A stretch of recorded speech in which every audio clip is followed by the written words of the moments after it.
ہم نے تلوار کی دھاروں کے نیچے بھی سر جھکانا ہے، اور ہم نے تڑپتے جسموں کے ساتھ بھی سجدہ کرنا ہے، اور ہم نے زخمی جسموں کے ساتھ بھی اللہ کے سامنے رکوع کرنا ہے، اور ہم نے خون آلود جسموں کے ساتھ بھی رب کے سامنے کھڑے ہو کے آنے والی نسلوں کو پیغام دینا ہے کہ نماز وہ ہے جسے اس وقت میں بھی نہیں چھوڑا جا سکتا، تاکہ کوئی یہ کہہ نہ سکے میں کیسے پڑھتا، میری جاب تھی میں کیسے پڑھتا، میری آنکھ نہیں کھلتی میں کیسے پڑھتا، میری عادت نہیں۔ اللہ کی قسم یہ جنتی نہیں تھے، جنت کے سردار تھے، صرف جنتی نہیں تھے، جنت کے سردار تھے، صرف جنتی نہیں، جنت کے سردار۔ اور یہ سرداری کب ملی؟ محنت کے بعد نہیں، پہلے ہی ابھی ماں کا دودھ نہیں چھوٹا تھا کہ میرے نبی نے فرمایا حسن حسین جنت کے نوجوانوں کے سردار ہیں، اور ایسا پیار تھا کہ دونوں کو عرب سردار بچہ اٹھانا اپنی ذلت سمجھتے تھے، بچے نہیں اٹھاتے تھے، سب کے سامنے پیار نہیں کرتے تھے، لیکن آپ حسن حسین کو یہاں اٹھاتے، پھر یہاں ہی نہیں اٹھاتے تھے، یہاں کندھوں پہ بٹھاتے، یہاں۔ اور ایک عرب بدو حیران ہو کے دیکھ لیں، یا رسول اللہ یہ آپ کیا کر رہے ہیں؟ مطلب یہ کتنی عیب کی بات ہے کہ آپ جیسا سردار اور یہاں بچوں کو بٹھایا ہوا ہے۔ کہنے لگا آپ ان سے بہت پیار کرتے ہیں؟ کہا ہاں میں ان سے بہت پیار کرتا ہوں، اور صرف میں نہیں کرتا، اللہ بھی ان سے پیار کرتا ہے۔ اور بتاؤں، جو ان سے پیار کریں گے اللہ ان سے بھی پیار کرے گا، جو ان سے محبت کریں گے اللہ ان سے بھی محبت کرے گا، اللہ بھی ان سے محبت کرے۔ پھر ہم نے دعا مانگی، یا اللہ جو ان سے پیار کرے تو ان سے پیار کر، جو ان سے بغض رکھے تو ان سے بغض رکھ۔ حسن حسین کی کشتی کراتے تھے، دونوں بھائیوں کی کشتی کراتے۔ ایک دفعہ دونوں کی کشتی ہو رہی اور حسین ذرا کمزور پڑ رہے تھے تو آپ اس کو شاباش دیتے، شاباش شاباش شاباش۔ تو حضرت فاطمہ کہنے لگی، ماں بھی بیٹھی تھی، کہنے لگی یا رسول اللہ آپ حسین کو شاباش دے رہے ہیں، حسن کو کیوں نہیں دے رہے؟ تو آپ نے کہا یہ جبریل میرے پاس کھڑا ہوا ہے، یہ بھی حسین کو شاباش دے رہا ہے، تو میں بھی حسین کو شاباش دے رہا ہوں۔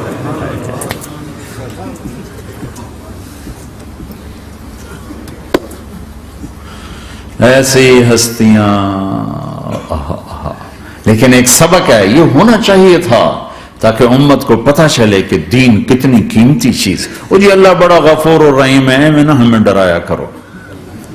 ہاں اللہ بڑا غفور الرحیم ہے، لیکن اس کا کوئی عدل بھی ہے۔ رات کا شراب پینے والا اور رات کو مصلی پہ رونے والا برابر ہو جائیں گے تو پھر یزید حسین کو ایک ہی جگہ بٹھا دو، پھر کربلاؤں کے لیے رونا چھوڑ دو۔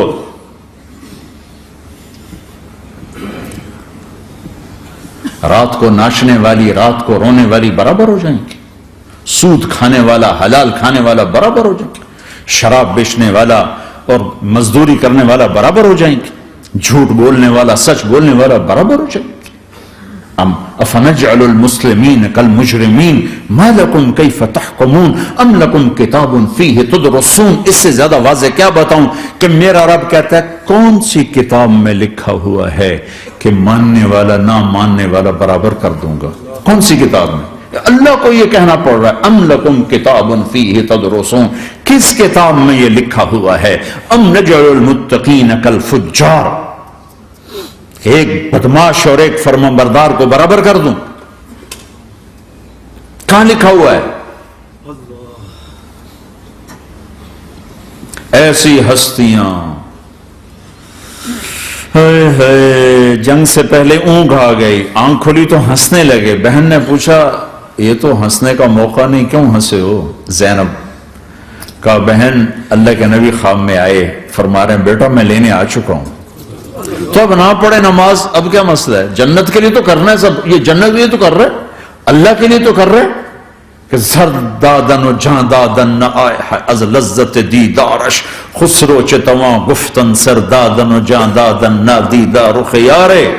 اس اللہ کے لیے تو سر کٹا رہے ہیں، تو وہ تو راضی ہو چکا ہے، نبی آ چکا ہے، آؤ بیٹا میں لینے آ چکا ہوں، تو اب نہ پڑھے نماز؟ نہیں، برمنگم والوں کو کون بتائے گا کہ نماز کیسی چیز ہے؟ انہوں نے کہا جی وہ نہیں جنگ رو کرے گا، پھر چلو نماز پڑھو، نماز تو نہیں چھوڑی جا سکتی۔ آدھوں کو روک دیا تم جنگ کرو، آدھوں سے کہا تم نماز پڑھو، آدھوں نے نماز پڑھی، آدھوں نے جنگ کی، پھر جنہوں نے نماز پڑھی انہوں نے کہا تم آگے بڑھ جاؤ، ان سے کہا تم جا کے پیچھے اللہ کے بارگاہ میں سجدہ کرو۔ 1400 سال کی تاریخ میں ایسے نمازی میری نظروں سے نہیں گزرے، اور ایسی نماز نہیں پڑھی گئی نبی کے زمانے کے بعد۔ آپ نے بھی صلاۃ خوف ایک پڑھی تھی، وہ نبی تو نبی ہوتا ہے، اور کیا ان کا حال تھا، خون و خون، اپنے خون سے وضو کیے یا کربلا کی مٹی سے تیمم کیے؟ جب سجدوں میں سر رکھ کے سبحان ربی الاعلی کہا ہوگا تو دھرتی میں کیا ہلچل مچی ہوگی۔ نماز نہ چھوڑا، نماز نہ چھوڑنا، کوئی عورت نہ کوئی مرد، نماز نہ چھوٹے، اللہ کو، اور کبیرہ گناہوں سے بچو، کبیرہ گناہوں سے، بڑے گناہوں سے بچو، بڑے گناہوں سے بچو۔ چھوٹے گناہ ہوتے رہتے ہیں اور اللہ بھی درگزر کرتا ہے، بڑے گناہوں سے بچو، وہ بھی ہو جائیں توبہ کر لو معاف، توبہ کر لو معاف۔ ماں باپ کی نافرمانی بڑا گناہ ہے۔ ایک صحابی کی بیگم نے کہا یا رسول اللہ میرے خاوند موت کی حالت میں کلمہ نہیں پڑھا جا رہا، علقمہ، آپ دوڑے ہوئے گئے، آپ نے کہا بیٹا کلمہ پڑھو، کہا جی نہیں پڑھا جا رہا، بول رہے ہیں، کہا جی پڑھا نہیں جا رہا، کہا کیوں؟ پھر آپ نے ایک دم کہا کوئی ماں باپ میں زندہ؟ کہا جی ماں راضی ہے؟ کہا نہیں ناراض، بلاؤ۔ وہ آ گئی، آپ نے کہا علقمہ کی اماں تمہیں بچے سے ناراض ہو؟ کہا جی ہاں۔ کیوں ناراض ہو؟ کہا جی اور کچھ نہیں، بہت نیک بچہ ہے، تہجد پڑھتا ہے، روزے رکھتا ہے، قرآن پڑھتا ہے، مجھ سے بدتمیز ہو کے بولتا ہے۔ مجھے ابھی راستے میں بتا رہا تھا ایک ساتھی کہ جی یہاں کے جو بچے ہیں وہ ماں باپ کے ساتھ بہت بدتمیز ہو کے بولتے ہیں۔ پہلا قصور ماں باپ کا، انہوں نے کب ٹائم دیا تھا؟ انہوں کو ٹائم دیا تھا بچوں پر محنت کے لیے؟ کہا یا رسول اللہ اور کچھ نہیں ہے، بدتمیز ہو کے بولتا ہے۔ تو آپ نے کہا معاف کر دے، کہا میرا دل ٹوٹا ہوا ہے۔ آپ نے کہا اچھا اگر میں اسے آگ لگاؤں پھر سفارش کرو گی، معاف کرو گی؟ کہا پھر تو کروں گی، اتنا تو میں نہیں سہ سکتی۔ کہ اگر تو نے معاف نہ کیا تو سیدھا اللہ کی آگ میں جائے گا۔ ہے کون؟ صحابی۔ آپ نے کہا اچھا یا رسول اللہ میں معاف کرتی ہوں، میں معاف کرتی ہوں۔ تو آپ نے کہا بیٹا کہو لا الہ الا اللہ، تو اس نے کہا لا الہ الا اللہ، اور جان نکل گئی۔ پھر آپ نے اس کا جنازہ پڑھا اور اس کے دفن میں شریک ہوئے، قبر تک گئے۔ پھر آپ نے دفن کے بعد اعلان کیا جس نے ماں باپ کو دکھ دیا اس پہ اللہ کی لعنت، فرشتوں کی لعنت، زمین آسمان کی لعنت۔ نہ نماز قبول ہے، نہ روزہ قبول ہے، نہ صدقہ قبول ہے۔ کبیرہ شراب سے بچو، نشوں سے بچو، جھوٹ سے بچو، جھوٹ سے بچو، جھوٹ سے بچو، جھوٹ سے بچو۔ میرے نبی نے فرمایا میرا امتی ہر گناہ کر سکتا ہے، ایک جھوٹ نہیں بول سکتا، ایک دھوکہ نہیں دے سکتا۔ میرے نبی نے فرمایا جس نے دھوکہ دیا میری امت سے نکل گیا۔ نماز چھوڑنے پر کہا اس نے کفر کیا، جس نے نماز چھوڑی کفر کیا، اور جس نے دھوکہ دیا میری امت سے نکل گیا۔ من غش فلیس منا، جھوٹ نہ بولو، دھوکہ نہ دو، سب کچھ چلا جائے جانے دو، سچ کا ساتھ نہ، سچ کا ساتھ۔ ابن خراش رحمت اللہ علیہ کے بارے میں مشہور تھا زندگی بھر کبھی جھوٹ نہیں بولا۔ حجاج کا زمانہ، ان کے دو بیٹے حجاج کے خلاف جنگ میں شریک ہو گئے، پھر ان کو شکست ہوگی، وہ بھاگ گئے، پھر چھپتے چھپاتے گھر پہنچ گئے۔ سی آئی ڈی نے بتایا کہ وہ گھر آ گئے، تو حجاج نے کہا آج ابن خراش کا امتحان لوں گا۔ ان کو بلا لیا، کہنے لگا ابن خراش اور تیرے دو بیٹے ہمارے خلاف جنگ میں شریک ہوئے تھے، وہ پہ بھاگ گئے تھے، ان کی کوئی خبر ہے کہاں ہے؟ تو انہوں نے مسکرا کر فرمایا کہ حجاج زندگی موت تو اللہ کے ہاتھ میں، گھر آ چکے ہیں، گھر میں ہیں، ابھی نہیں چھوڑ کے آئے ہوں۔ تو حجاج نے کہا تیرے سچ پر تیرے بیٹے تجھے ہدیہ کرتا ہوں، اگر تو جھوٹ بولتا تیرا سر بھی اڑا دیتا، تیرے بچوں کا سر بھی اڑا دیتا، تیرے سچ پہ تجھے تیرے بیٹے تحفہ دیتا۔ مسلمان جھوٹ نہیں بولتا۔ چند پاؤنڈ کی خاطر تم کاغذات میں ہیرا پھیری کرو، ڈرو اس دن سے جس دن اللہ کے سامنے کھڑا ہونا ہے۔ ایک دفعہ سہارنپور میں جھگڑا ہو گیا، ایک جگہ تھی ہندوؤں کی، مسلمانوں نے قبضہ کیا ہوا تھا، تو ہندوؤں نے کیس کر دیا، انگریز کا زمانہ تھا، عدالت، وہ مسجد بنانا چاہتے تھے، ہندو مندر بنانا چاہتے تھے. تو دونوں طرف بات تپی ہوئی. تو آخر وہ جج نے کہا بھائی کوئی ایسا آدمی ہے، ہندوؤں سے کہا، جو گواہی دے دے تو اس کی گواہی تم قبول کر لو گے؟ اور مسلمانوں سے یہ پوچھا تو ہندوؤں نے کہا جی ہاں، مفتی مظفر حسین صاحب اگر گواہی دے دیں کہ زمین مسلمانوں کی ہے تو ہم دے دیں گے. تو مسلمان بڑے خوش ہو گئے، مفتی مظفر تو آخر مسلمان ہے تو ہمارے حق میں گواہی دے گا. تھا ان کا قبضہ ناجائز. تو جب وہ عدالت میں تشریف لائے مسلمان بڑے اطمینان کا ہن جناب ساڈے حق وچ فیصلہ ہونا ہے، چونکہ آج کل صرف سچ کو کون دیکھتا ہے.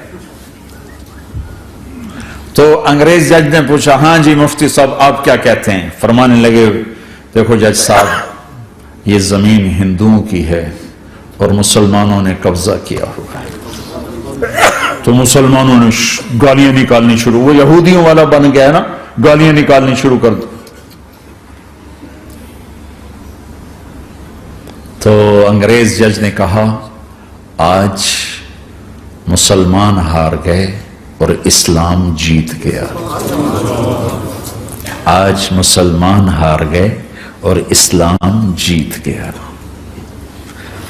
اپنی ہار مان کے اسلام کو جیتا تھا، سچ بول کے اسلام کو جیتا تھا.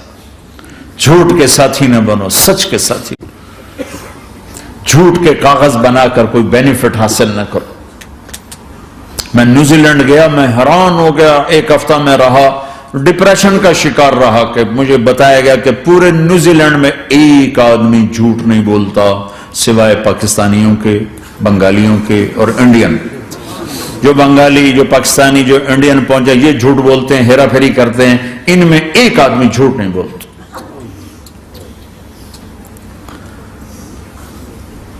سچ تو ایک عالمی صفت ہے. جو اللہ کو نہیں مانتا وہ بھی کہتا سچ بہت اعلیٰ چیز. اور تمہیں تو تمہارا نبی کہہ رہا ہے الصدق ینجی والکذب یہلک، سچ نجات دیتا ہے، جھوٹ ہلاک کرتا ہے. کیا اپنے پیٹ سے کپڑا اٹھانا کہ حرم بیت اللہ کے اندر جیبیں کٹتی، بیت اللہ کے اندر جیبیں کٹتی. اور حاجی بیچارے کتنی دفعہ فریادیں کرتے ہوئے نظر آئے کہ جیب کٹ گئی، جیب کٹ گئی. بیت اللہ کے اندر، مسجد نبوی کے اندر.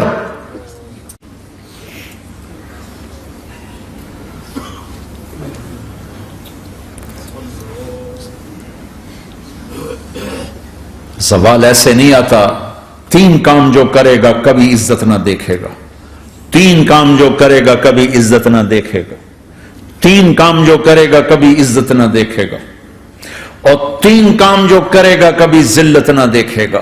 3 کام جو کرے گا کبھی ذلت نہ دیکھے گا. 3 کام جو کرے گا کبھی ذلت نہ دیکھے گا. جو جھوٹ بولتا ہے، جو ظلم کرتا ہے، جو دھوکہ دیتا ہے، جو جھوٹ بولتی ہے، جو ظلم کرتی ہے، جو دھوکہ دیتی ہے، عزت کے خواب دیکھنے چھوڑ دے. ذلت مقدر ہے اس جہان میں، اس جہان. قوم ہو، فرد ہو، عورت ہو، مرد ہو، ظلم ہے، جھوٹ ہے، دھوکہ ہے، رب ذوالجلال کی قسم ذلت کے سوا کچھ نہ ملے گا. جو سچ بولتا ہو، جو عدل کرتا ہو، جو دیانتدار ہو، اس کے لیے عزت مقدر ہو گئی، ہو گئی، ہو گئی. سچ ایک فرد میں ہے، عدل ایک فرد میں ہے، دیانت ایک فرد میں ہے، ایک قوم میں ہے. انہیں عزت دینا یقینی ہو گیا. میرا اللہ انہیں دے کے رہے گا، چاہے وہ اللہ کو مانتے ہیں چاہے اللہ کا انکار کرتے ہیں. آگے آخرت کا مسئلہ الگ ہے. یہاں قوم، فرد، قبیلہ، کوئی مذہب، پتھر کا پجاری، آگ کا پجاری سچ بولتا ہے، ظلم نہیں کرتا، دیانتدار ہے، اللہ کی قسم اللہ اسے عزت کی زندگی دے گا. رات کا تہجد گزار، دن کا روزے دار کہیں ظلم کرتا ہے، کہیں جھوٹ بولتا ہے، کہیں دھوکہ دیتا ہے، ذلت اس کے ماتھے پہ لکھ دی جائے گی. اور موت کے بعد کی ذلت بھی ساتھ اٹھے گی.